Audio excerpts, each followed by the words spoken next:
everyone, this is Angela, and you're listening to Homeschool Unrefined, the podcast where we keep homeschool simple, real, and fun. And this is Maren. You got episode 115, You're Not Lazy, the Give Yourself Credit episode. We're going to talk about that in a few minutes, but first we want to say hello to all of you. Thank you so much for being here every week, all the time. You're always supporting us, and we just really appreciate that so much. And if you're a new listener, welcome. We're so glad you're here. Yes, definitely. A special hello to our Patreon supporters, and a special shout out to our newest Patreon supporter, Marissa. Thank you, Marissa. If you are interested in becoming a Patreon supporter and getting extra episodes and a community of people, you can go to patreon.com/homeschoolunrefined. Right. And this summer, we are asking everyone to share our podcast with the people you know who might like us too. Our goal is to get 10,000 followers on Instagram this year. Yep. And we're getting there. We're getting there. Thanks to all of you. We are so appreciative. And we're just looking for that swipe up, right, Angela? Yes, we want that swipe up. On the stories. On Instagram. So if you are on Instagram and you're not following us, please do that. If you're not on Instagram, join us. We'd love to have you. Instagram is not scary. It's not scary. If you're not on it, you're going to love it. I have to tell you, I was just telling another friend this. I was really reluctant to join Instagram, but I did when we started the podcast. That was my first foray into this. And the reason I didn't want to was because I was thinking I need less. Like, my only social media experience was Facebook. So I was like, I need less of this, not more. But I feel like being on Instagram has helped me to, like, cut way back on Facebook. And it has refined my social media experience to something that's better rather than something that I dislike. I think that's a good way to describe it. It's really refined because you get to pick, you get to connect with people who have a lot of the same interests or things that you find really important to you in your life. And so it's really great to connect with those people. Totally. People you would never normally connect with. Like us. And if you're not on Instagram, it's okay. We would still love if you would share with your friends or people in real life. And I have just figured out on Overcast, which is my favorite podcast app, and I know some other podcast apps do this too. You can actually share a snippet of the episode via a text or via your Instagram or your Facebook or whatever. They're making it really easy now to share snippets of podcasts, kind of like you would share a link to an article or a blog that you would want someone to read. They're making it easy to share a snippet of a podcast, which I love. So you can text to a friend like, hey, I listened to this, thought you might like it. Then they can click on it and it can add right to their podcast app, which is super nice. So if you have an app that does that, that is another way to do it. Really, really slickly. I love it. Slickly. Yes. Also, today, the day this episode comes out, it is Prime Day, everyone. Woo woo. Amazon Prime Day. We have curated a lot of really great lists in our Amazon store just for you.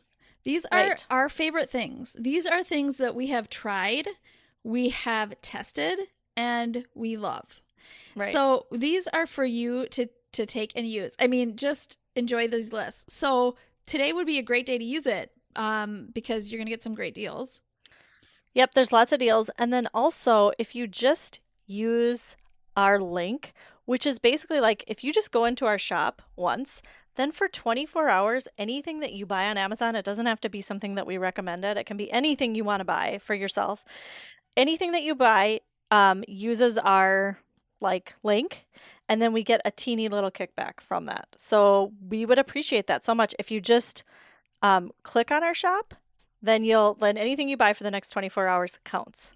That's kind of the way it works. Exactly. And it just really does help us out so much just to do the work that we do every week here. And we so appreciate you using that link for us. So right. And you can find that link at amazon.com/shop/homeschoolunrefined, or we'll put a link in the bio. I mean, not the bio, link in the show notes. There you go. Yep. Link in show notes. It also is in our bio on Instagram. Yeah. Did you say if you go to our website, go to the shop? Also on the website. Yep. Under shop. Shop. So it's lots of easy ways. Also, last thing, what's going on at the end of this week? The Brave Learner Conference. Yes. So exciting. We've been planning for this for months. Yes. So excited to meet Julie and all of you. Yes. If you're going to be there, please come and find us. We are so excited to meet a lot of you. A lot of you have already reached out and said that you're going to be there. So can't wait to like put names to faces. Yes. Faces to names. I mean, put faces to names. That's it. Actually, names to faces too, somewhat. Or either one. Did I say that right? Whatever. Anyway, can't wait to meet all of you. And if you're going to be there, please either DM us, email us, something. Yep. Because we want to make sure that we meet you. And remember, we're going to have a meetup Friday night after the conference. If you are planning to either come alone or with some friends, please think about joining us for dinner that night, because we would just love to hang out with you too. So that's why we're going. We're going to meet you all. So yes, come Friday night, 6:30, we're going to meet at the lobby of the Renaissance Hotel where the conference is being held. And we're going to go from there. We'll find a place. We'll find a place nearby to eat, but we want to meet there first, just so everybody who's interested could come together and doesn't have to like walk around the city on their own if they don't want to. Right. And so the conference is that day. So that's before the meetup. If you're at the conference and you see us, come say hi, please. I know it can be a little awkward. It's okay. I want to know, and tell me your name, and then I will remember. So please come and introduce yourself to us. Also, I just have to say about this conference, I know Julie posted in the group, Julie Bogart posted in the Brave Learner Conference Facebook group this week, like, if you are going by yourself and you're having second thoughts, just know we're going to be there for you. I'm going with you. If you think you're going by yourself, no, we're meeting you there. I'm going with you. We're meeting up with you. So yes, just you're not going by yourself anymore. You're meeting with friends. You've got a group. So yeah, we are your group. So just don't feel alone in this. For sure. It takes some bravery, for sure. But yes, we're here. Yep. Great. Okay, so Maren, we have to talk about this because I know you're going to the conference, and then the next week, you're moving. I know. And you're embarking on a year-long travel journey. Yes. So how are you feeling? I think I'm feeling unrealistically calm right now, which I probably need to, step up the stress level tiny bit. That's awesome. Well, you read the burnout book, so you kind of got prepared. Just closing my stress cycle. That's it. We did so much work right before we sold our house. I mean, so the house is ready. We have a purchase agreement. So once we move out, somebody's moving right in. So that is a huge load off my shoulders. And we got rid of, I bet, 75% of our stuff. Wow.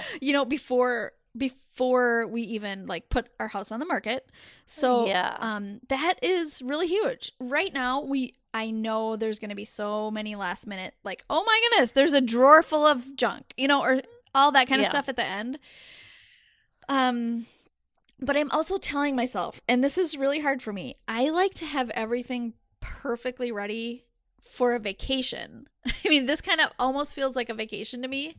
Or, it's traveling, right? So, I know it's not vacation. But for big trips, I like to have everything perfect. I want to have the perfect clothes, comfortable clothes for everyone, the most comfortable shoes, the most appropriate, jacket for wherever we're going. I want all that stuff perfect.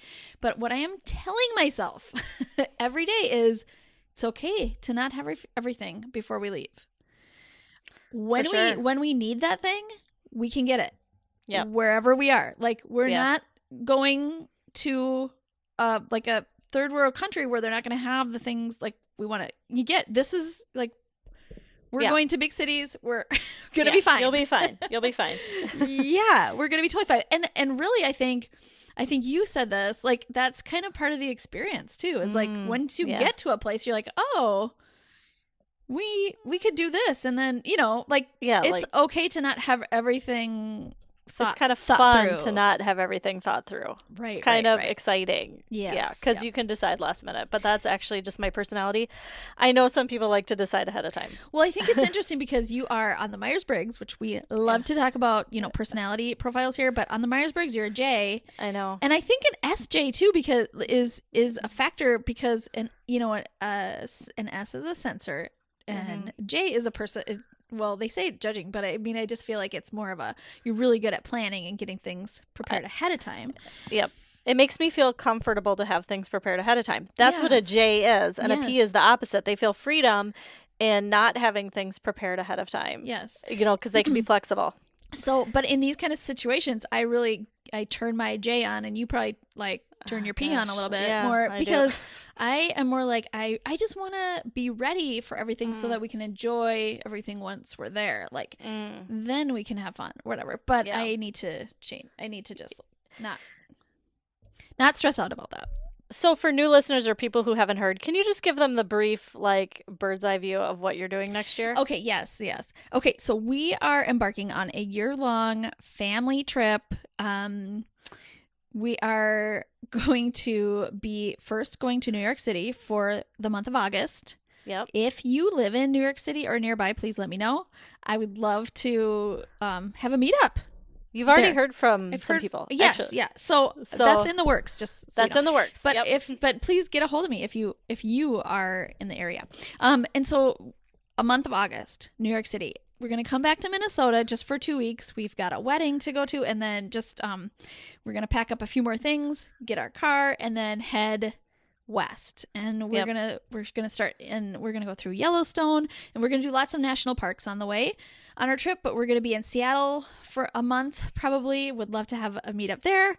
Northern California for probably a month, and then a few other places throughout the fall and winter.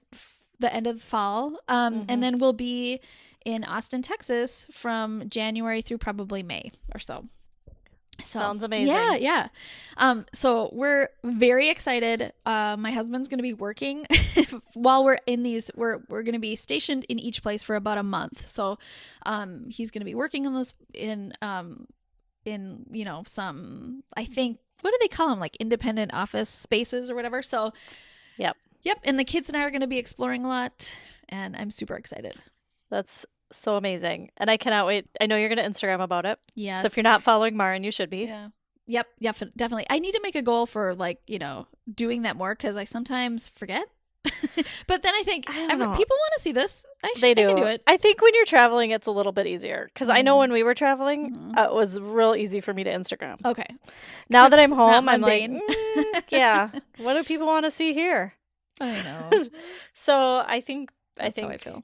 And I just kind of thought of it as some people are following because they really want to see this. They're interested. I got to tell them what we're doing. Right. This is my way. It's my online journal. Yes, I know. You're right. And it also, I want to do it for myself too, because I can look back at those things. You can look back. You can save them and look back. Yes. Also, so I know I mentioned this a few times, but if you live in any of those places that I mentioned, please message me. I would love to find out where you're at and how we can meet. Well, especially I would say Austin, because you're going to be there for 5 months. Yeah. And you're going to need some friends. Yes. So you're some homeschool families. You're so right. I was thinking, can I join a co-op for 5 months? That would be really sweet. So if you're in the Austin area and if you know of great ways that we can meet other homeschool families, while we're there, that would be such a gift. For sure. Yes. Yep. I think you can definitely do that. Yep. And I think you should come and visit me. I know. My kids are already asking. One of my kids asked yesterday, can we go to at least 2 places? And I was like, well. Wow. I don't know. Actually, she said, can we please road trip to at least 2 places? Oh, and I was like, well, road tripping is, it's the West Coast. We can, but it's over mountains and true. Long way. It is. To road trip. Oh my So gosh. I don't know. So we'll see. If you get a big group of people like to do a meetup, I might want to come. Okay. So. Motivation, everybody. I know. Start sending us messages. All right. And next up, we wanted to have you listen in to a conversation that we had in the past, and it is all about giving yourself credit. It is one of our favorite conversations because we need to hear it again. Yes. Like we had the conversation for ourselves so that we could hear what we needed to hear. So yes. So we hope you enjoy that, and we will come back after that for brand new LTWs. So this week, the week back after break or the second week back after break, you might be feeling like you should be doing more. You should be probably getting more into the swing of things, should be doing math, should be doing some hardcore subjects. And you might feel like you're not doing enough, but you are doing a lot. You are doing so much. And that is what we are going to talk to you about today. Because you're not, like I've said lots of times, I don't know any parent who's not doing enough. We're all doing so much. And so we're here to give ourselves credit for the things that we are doing. Right. And I think sometimes what we think of, because we've had 2 pleasant weeks of, not doing quote unquote work, that we think we need to hit the ground running and just, work so hard this week. And I think sometimes we equate unpleasant things with work. Unpleasant things means we're working really hard on this. But actually, so much of what we do and the way we learn, we're learning so much more when it's pleasant. and more enjoyable. Right. As much as it can be enjoyable. I think that's when really the synapses are working and learning happens so much more effectively. So if you or your kids are grumbling through something, you're not really learning anything anyway. You can do it. You can do it, and you might learn. You might learn things. It's just probably going to be a smaller percentage of learning as opposed to a super enjoyable activity. Yeah. Okay, so Maren, can you talk to us a little bit about why we're talking about this topic? Why is it important to give ourselves credit for the things that we're doing? Yeah, I think this came up because you and I both started realizing we need to value the work that our kids are doing, and we need to value the work that we're doing that may not look like a traditional classroom. Mm-hmm. We're doing so many things, mm-hmm. and learning is happening, and because it doesn't always look like a traditional work environment, sometimes we don't give ourselves credit for the work that's actually happening. So I think we need to understand how much is actually happening. Yep. We need to name it, and we need to give ourselves the credit that we deserve and our kids deserve for what they're already doing. Yes. And sometimes, like we talked about a little bit before, we referenced it, Maren and I, we can talk about the things that we're not doing, because I think that's important. It's important to say no to things and have boundaries and to have things that you don't do, so that you can do the things that you do Exactly. Really See well. How that comes in. I know. So that you can do the things that you enjoy and do well, and so that you have time for that and energy for those things. And so those are the things that we want to talk about today. Yeah, and we can place value when we talk about giving ourselves value for the things we're doing. That gives us freedom to pick what's important to us. Is it more important to finish a math page today or meet the emotional needs of my kids? Yeah. So if my child is having a meltdown over, a math lesson, is it like what? Is it really important for me to finish that lesson? Mm-hmm. So if we're valuing finishing a math book, if that's our top priority, then we're going to continue to go on with the math book. If our top priority is to support the emotional needs of our kids and have a better connection with our kids, we're probably going to stop that lesson and take a break or do something together that we both enjoy doing together. Yeah.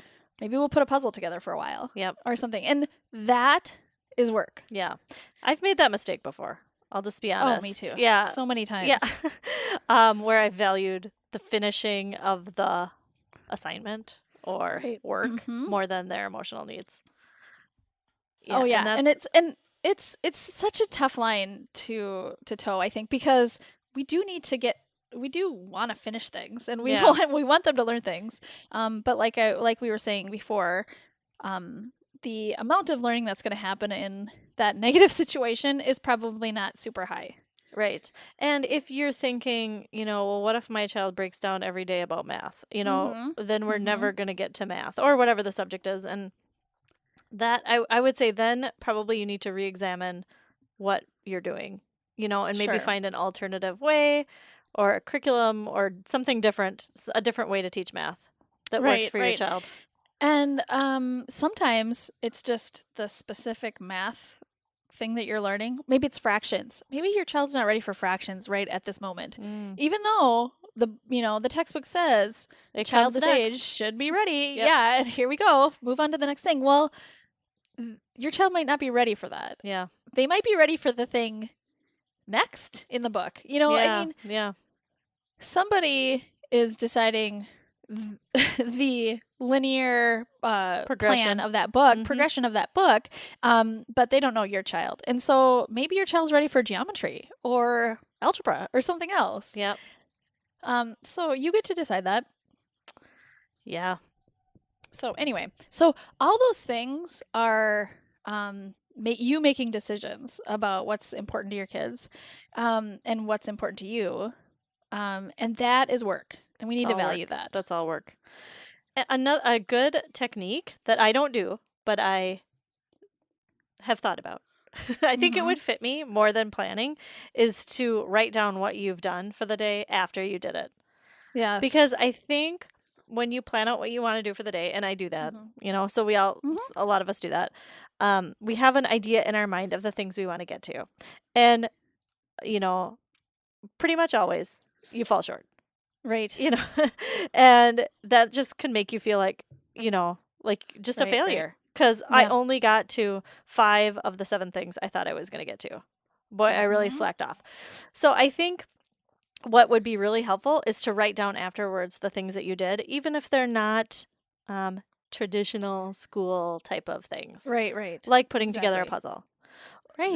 The kids put together a puzzle, or these 2 kids worked out a disagreement, or we went outside, or whatever it is. This kid worked on this app.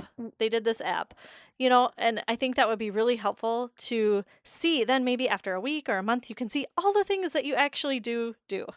Exactly. And I want to go back to one thing that you said, like, if your children worked out a disagreement and it took like a half an hour or something, that is not wasted time. No. Though that is a skill, that half an hour could possibly be the most important half an hour of their week. I think about that all the time. And I tell my kids all the time, they probably are tired of me saying it, but I'm like, someday, right now you're working out disagreements with siblings, but someday you might have a roommate or a friend, or you might have a spouse. And you might have to you are going to have to work out disagreements with them. So it's better to learn that right now with your siblings in this safe environment where you have some coaching. Yes. This is like it's probably the most important skill. I mean, for an adult to have. Absolutely. And they're not going to get it. I mean, the thing is, they're not going to get it right today. Right. No. Or next week. I mean, it's going to take lots of practice. This is ongoing work. Yeah. Yeah. Exactly. So important. Yeah. And so that's why we wanted to talk about this. We have to give ourselves credit for that, for that work. Because that is emotionally taxing. After I watch my kids working out something or kind of try and coach them, I feel like I need a big nap. Yeah. They probably feel like that too. But then I think to myself, okay, we just spent a half an hour on that. Now we should get back to work. Yeah, that's over. Let's get back to work. And that's not the right mentality. I mean, they're not ready for that either. No. After an emotional hour or something. It's just how it's so hard to transition. Yeah.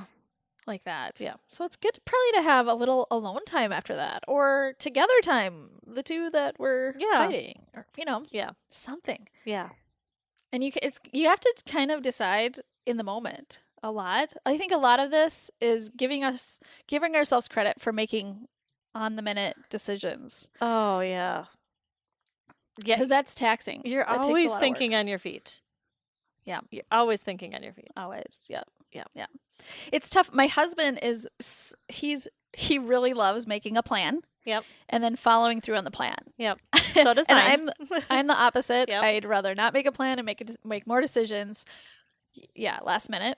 But so I think we have to, Sean and I often have to talk through.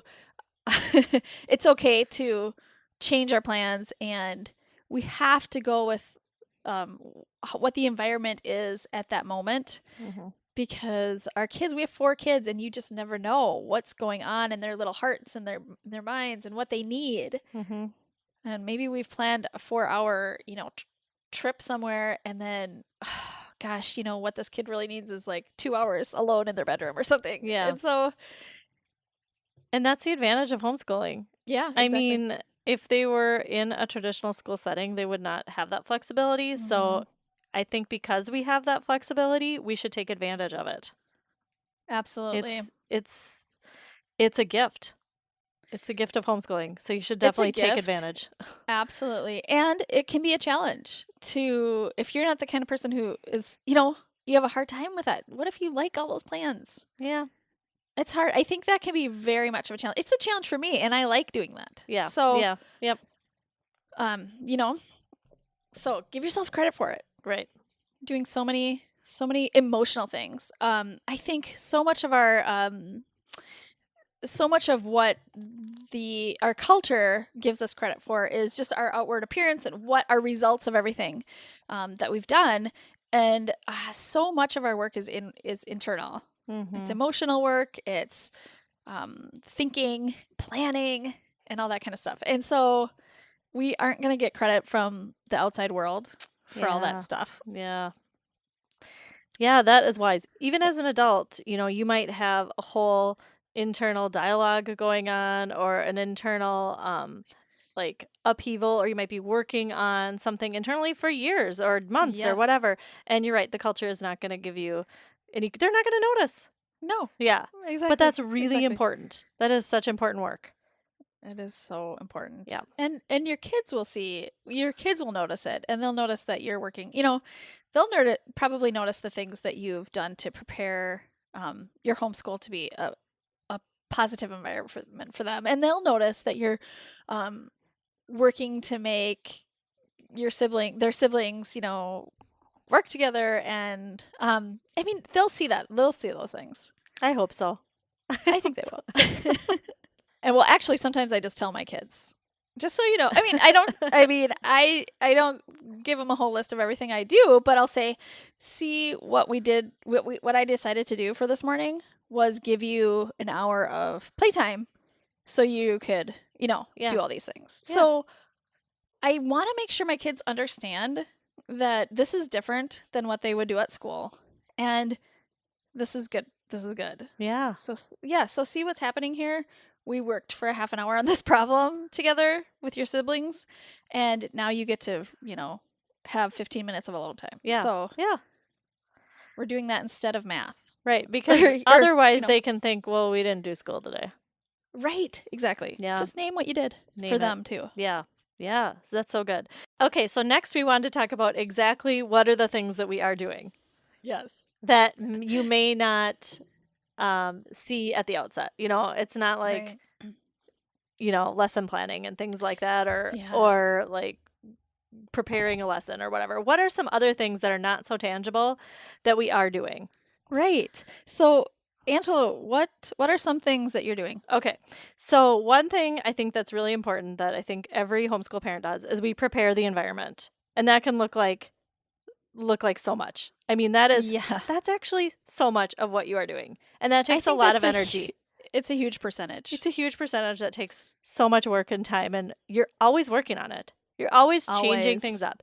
So some things that you are doing is like having books around, or having a particular toy, or having, an iPad, or like setting your living room up just so that it's comfy, or having an art cart, or whatever you're doing. Yes, exactly. All those things. And you're always thinking about it, and you're always changing it. And that is so important, because then your kids can just jump into that space and use it for their own learning.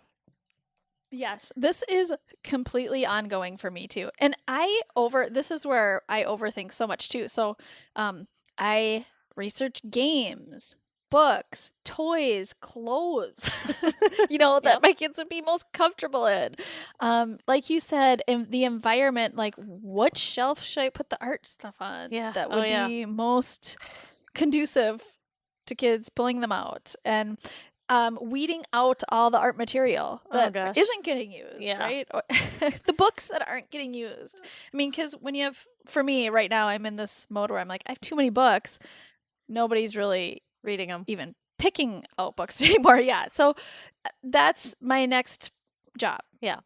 That's huge. It's going on in my head all the time. Yeah. Book management is huge. It is huge. Because especially going to the library too, and then you have like library book management. And then your home book management. That's huge. Oh my goodness. Yeah. And so is art material management. That's a lot of work. And not just the materials, then the products, their finished products. All the art management is absolutely. Yeah. It's a lot of mental energy. Yeah, I know. And creating a space, just creating the spaces for things. And your kids change interests as they grow older, right? So things have to be pulled out and different things have to be put back in. And I mean, it's just, I feel like I almost can't turn my brain off from that kind of thinking. Right. Yep. I agree. I am the same way. Yeah. Okay. Good. That makes me feel better. Yeah. Well, I mean, I would venture that every homeschool parent thinks that way, or every parent. Yeah. Just continues to think about it. Yeah. And I just think that takes up a lot of mental energy. And then it really does. And then, okay, you're getting the materials, so you're either buying them or you're getting rid of them, or you're wanting to find a new home for them. I mean, all of that stuff is just all of that stuff is a lot. It's a full-time job. Yeah. Another thing that I do is ask my kids what they want to learn, and then try and incorporate that into my vision. Yes. And I think that can be an easily overlooked thing. Absolutely. That is super important.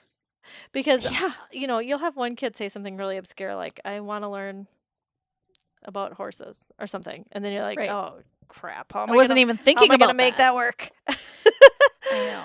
Yeah. I know. And then you have to try and fit that into what you're doing. And it's so important. And I think that takes up a lot of mental energy too. I know. I think this morning, one of my kids said they wanted to invent some kind of electric conductor. I don't even know exactly. Honestly, I don't even totally understand it. But I feel like I need to get to the bottom of it and figure out a way to help this child create what's in their heads. Yeah. Because I could do math and spelling all day. Yep. And then, some of it would get in there. And we do need to continue to do that kind of stuff, whether they want to or not. But I feel like I do need to put some energy into this. Right. This is where my child is at right now and wants to learn more about this. Right. So much learning is going to happen. That's so hard. If somebody said electrical, well, I'm going to have Sean work on that one a little bit. I'm going to definitely have my husband take over probably, but yeah, I got to make it happen. You do. You get to make that happen. I get to make it happen, right? Yeah.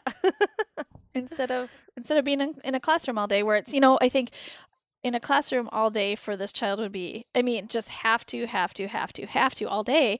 It'd be real tough. Right. It takes the joy out of learning the things that they then learn that learning is something you have to do and not something that's fun or creative. You get to do. Right. Yeah. Right. Yeah. Oh, so true. Another thing that I've been doing recently is I've been finding groups and activities for my kids to join. Mm-hmm. I've just decided this is our season for doing a few more things. Yep. And like I said, I think I talked about it on Instagram this week. It's not really necessarily my style. I like just going with the flow and not having a big schedule. I like to be at home, not have to drive kids around all day. But this is where my kids are at right now. Yeah. And it's a season, and we all need a few things to go do. The kids do, at least. Yeah, I'm doing that too. Yeah, and it's a lot of work. It's a lot of work. Finding the things, and then you've got all the different kids, and they all want to go in different directions. Different interests. Yep, exactly. And I think I need to remember this next year, because I think it's also winter. You know, so the excitement of the homeschool year in the fall has kind of worn off. It's gotten cold out, and Christmas is over, and now it's like we need something to do. We cannot sit in the house for another 2 months. Yeah. And like you said, we can't even send them outside to play for very long. No. Which in the summer they can be out there for hours. Right. So it's a tricky few months here. Right. Right. So. But that looking for groups and activities, and then signing them up and filling out all the forms and driving them there each week and keeping the schedule and then fitting in the other things around those things that you're doing, it's it's tricky. And just like getting to know the adults who are in charge of those things to make sure that it's like safe and a good fit. And that's what I don't know. Yeah. That's just on the top of my mind. And that's tricky. And it's just such abstract things. It's not like a tangible thing that you can even write down and say, if you can just write on a piece of paper, looked up activities for my kids, check. But that, that's like a 2-week process. Right. Or more. Yeah. And it doesn't get figured into normally it doesn't get figured into what you're doing and what they're learning. It's not a thing that's considered, but it is a big thing that you're doing. Right. Exactly. Yep. It's so true. Oh, goodness.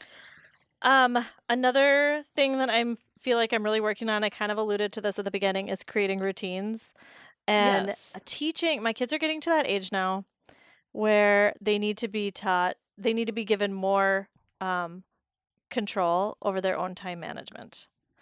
Very good. And I need to be such an important skill. I know. They're in that middle school age, and I used to teach middle school, so I know it's really important at that time for them to learn what do I have to do this week, and kind of keep track of their stuff weekly and learn how to manage their time, each day then to get those things done each week or each month or whatever. And I feel like taking the time to do that is taking a lot of time. Yep. And it's not something that it's a really important skill. It's kind of like working things out with your siblings. It's really important for an adult to know how to manage their time. Absolutely. And it should be on the forefront of learning at that age. And I think it is, I see that a little bit in school. Yeah. I'm sure you saw that a little bit too. Yeah. But I think kids that age really probably just need more support and guidance and discussion through all that stuff. You can't just give them a planner and be like, okay, here you go. You're now. Yeah. Wouldn't that be nice? Your job. You could just give them a planner. And now it's your job to do all this stuff. No, I mean, it's just, it's so developed. I mean, there's so much to develop there. Yeah. Yeah. For sure. Yeah. It definitely takes lots of support. And kind of sometimes you're giving more support, sometimes you're stepping back. Sometimes you're giving more support, and then you're stepping back for a while. Exactly. So knowing the nuance of that is tricky. Oh, my goodness. Yep. It's so tough. My daughter my oldest, is kind of at that stage where she really wants, she wants more responsibility, more things to work on for school. Yep. And yet, it's a real struggle, I think, because she hasn't, mastered that skill at figuring out what she even wants to learn and what's going to be best for her. And so we're working on that together right now. And it is, it's like the top of our list. It's what we discuss almost every day. Yeah. Yeah. That's huge. And that's not that's not a subject. That's not a traditional subject that you can just check off. Another thing that I consciously do, because I think it's really important, that might not normally happen, is I make time for what Julie Bogart calls juicy conversations. Yeah. And I think it's so important to not cut those kind of conversations off. When somebody asks a good question, we all chime in and say, what if this happened? Or what if that happened? Or why do you think that? Or, those kind of conversations are such great learning experiences. And I think I have to give myself credit. We all do. Yep. To that we're doing those things. Right. We're having those kind of conversations. And for being flexible for when that happens, to not shut it down and keep going with what you had originally planned. Yes, exactly. And for counting that as learning. Yeah, totally. Yep. We had that this morning. We were reading out loud, and I have a child who loves to have juicy conversations. That would be what he would want to do all the time. And so he interrupts with a question that's sort of related, but then not really. And then that leads to so many other questions. And it was really hard for me to to keep answering or keep having the conversation, and all the siblings were involved. I don't know why that was so hard for me. It was, but I was just thinking, oh, we got to get back to what we're doing. But then I was also thinking, no, this is a juicy conversation. This is so important. It's okay to keep going. So I just think managing that and being okay and being flexible is hard to do. It's so hard. I often want to text you during the day and say, my kids talk so much. I think our biggest arguments are about who was talking. Oh, really? And who got interrupted. Because our kids all have so much to say all the time. And it's real hard for me to want to stop that. Yeah. And they do need to learn how to take turns talking. They do. Yep. It's an important skill, which they have not mastered. I will just say that. But it's if they're all talking all the time about all their ideas in their head and making connections with the books and thinking, if I were in that book, I would do this or anything like that. That is the best learning. It is. It's hard to sometimes, though. It's hard to manage it. It's hard to manage it. Yep. But good job for doing it. Yeah. You too. Thanks. The last thing that I wanted to say is that I think we need to give ourselves credit for all the real life stuff that we have to do each day. Whether you're homeschooling or not, you are probably grocery shopping. You're probably doing laundry. You're probably going to dentist appointments. You're probably shoveling your driveway after it snowed. You're probably, making 20 phone calls. Oh, gosh, yeah. Oh, yeah. Oh, yeah. Keeping up on your correspondence. Right. Another friend's quote. Yep. And all those things are important skills for kids to learn, whether we're homeschooling or not. They are very important. It's important for them to see us doing it and for us to get them involved in that. Because at some point, when they get older, they're going to have to do those things on their own. And you want to make sure they know that. And I know all of you parents know this. And I know all of you parents are probably doing a great job at this. Right. But I think we can see those as things that we have to do so that we can get to school. Or I didn't get to much school today because I had to prepare dinner, and I had to go grocery shopping, and then I had to go to the post office, and then it snowed, so we had to shovel. And so I didn't get to much school today. And I can fall down that trap too, but I think we need to give ourselves credit for showing our kids what the real life work is about and involving them in that. I think that is huge. Amen. So good. And I think you just brought it home there. Yeah. Our kids are always learning. Yep. Always. So whether you have something planned for them to do or if it's something that's just happening in your life, they're learning from it. Yep. They're learning. So you can't stop that train. Right. That's happening. Yep. Yeah. So, and when your kids get to watch you do those things, I just think the chance of them being a successful adult is much higher. Yeah. They're seeing you be a successful adult. Right. Those are the things I want my kids to master, or not master. Get, have experience with, get kind of good at, is the real life stuff, and then having good conversations with people. Absolutely. And working out disagreements with people. Those are the things that I want them to be practiced at by the time they are on their own. I also just want to encourage everybody to trust what you're doing. And if you do write down the things that you've done all day, or if you don't, just trust that so many things about what you're doing is good. Going to the library is so good. Mm-hmm. Bringing your kids to an event is great. Staying home and letting your kids play is so good. Yep. I mean, so many things that you do that you think are so minor and so unimportant are wonderful. Yes. And great for your kids. Yep. And you just need to trust that that the learning is happening. Right. Trust that what you're doing is good, and trust that what your kids are doing is good. Yep. Love it. Good job. All right, let's move on to our loving this week's. Yes, LTWs. Angela, what are you loving this week? Okay, well, I am a bird lover. I know that. I have been since I took a bird class in college because, Mm-hmm. I was a biology major. And I love bird feeders that attach via suction cup to your window. Oh, me too. The best invention. It is. You get such a close-up look. This is science for your homeschool kids. For any kid. Yes. This counts as science. And in our old house, we had like kind of the perfect setup with a window that I was able to reach and change, because you got to be able to like change the food and reach it, and then like have it not make such of a mess below. You got to think about what's below the window. And so I don't know. Anyway, and in our old house, we kind of had the perfect setup. So I had a bunch of them.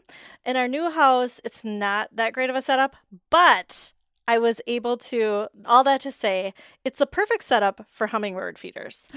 And I've never been able to attract hummingbirds. Like I've always wanted to, but not been able to. And I saw a hummingbird when I didn't have this feeder. And I was like, gotta get a hummingbird feeder. Coming. They're coming, and I don't have anything. Yeah.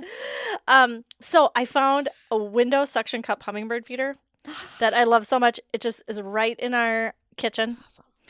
And wouldn't you know it, the hummingbirds come a ton. Oh my goodness. They come a lot to this feeder, and we're able to see it right there, right in our kitchen. I'm so jealous. So I think you should all get one if you have a good setup. Yeah, that's great. And will this be, we can put this in our Amazon store too. So we'll put it in the Amazon store, in the show notes. It's only $15. It's easy to change. That is a cheap science lesson. A cheap and exciting science lesson. And this is what I did. I made a like sugar syrup. Yep, whatever. Mixture. Syrup. Yeah. I made the mixture, and I put it in a big they basically like sugar water, right? Just basically it's 4-to-1, 4 cups of water to 1 cup of sugar. Okay. Or you can double that or triple that or whatever. Nice. And then I put it in a big pitcher in the fridge. And so like you should change it often. That's the thing with these. You should change like every 3 to 4 days because the sugar can go bad. So I just put it ready to go in the fridge, and it's lasted me for the last bunch of weeks. So I don't have to remake any mixtures, and you don't need red mixture. You don't, contrary to popular belief, you don't need to buy anything except sugar. Yeah. So anyway, which you probably have sitting around. So probably do. It's awesome. So I am loving this so much, and I think it's perfect for summer. I think you should get one if you have the right setup. Yeah. So awesome. Maren, what are you loving this week? Okay, I am loving Hulu Live. Oh. And that is because we as a family have been watching the Women's World Cup soccer tournament. Yes. And it's been just so easy to watch on Hulu Live. They have a whole section. They have a whole tab dedicated to the Women's World Cup soccer tournament. And then they have the live game that you can select first. And then they have all the other games. If you've missed them, you can watch them. Any previous game. And it's been so easy and nice to watch. That's awesome. Yeah. And you're only doing it for the time that you need it. Yes, we just have it for this month, really. And now that once this even airs, I think it'll be over. Yeah. But if anybody's looking for a great way to watch live TV, it's very user friendly and it's so nice. We also did it. We also get live TV for the Olympics, and we used Hulu Live for that too. And I just love it. You can watch anything. Can you watch anything? Like, can you watch any sport? Yes. Any sports? Because I was wanting to watch Wimbledon. Oh, I wonder if that would be on there. I don't. Yeah, I'm sure I'm gonna check it out today. Yes, because I want to know. Mm-hmm. Yeah. Yep, it's great for sports. And for when we were watching the Olympics, it was like any sport we wanted to watch, we could watch. Yeah. So it wasn't like it only, like so often, I think with the Olympics now, you have to have special channels, special NBC cable channels to watch some of the, certain games or whatever. Yeah. It was just all right there. So, and same with the soccer tournament, there were different channels, and I didn't want all the channels. I just want the tournament. I want the games, and it was just very organized and easy to watch. That's awesome. Mm-hmm. I love it. Yep. I just feel like TV is getting easier. It's getting easier. There. It's getting there because I think it got more complicated for a while. Mm-hmm. It was like cable, and then it went to like a bunch of other, like too many choices and too hard to navigate it. And now all those choices are like getting organized by somebody like Hulu. Yes. And taking care of all the details for us. Yes. Which is so and nice. Hopefully someday we just won't have cable. Yes. I mean, we don't have cable, but hopefully that'll be just done, because that's just so or confusing. Cable will just turn into this type of thing, maybe. Who knows? Yeah. Well, I love it. Thank you, everybody, for listening. You can find us on social media. We're at Homeschool Unrefined on Facebook and Instagram. We'd love to have you follow us there and connect with us. We also have that closed Facebook group called Unrefined Homeschoolers. We'd love to have you join us there. We also have a website, homeschoolunrefined.com, where you can find links to everything that we talked about and the show notes. And we'll see you next time. Thanks for listening. Homeschool Unrefined is created and produced by Maren and Angela Sizer. Ethan Miller is our editor, and Amanda Ginn is our VP of all the important things.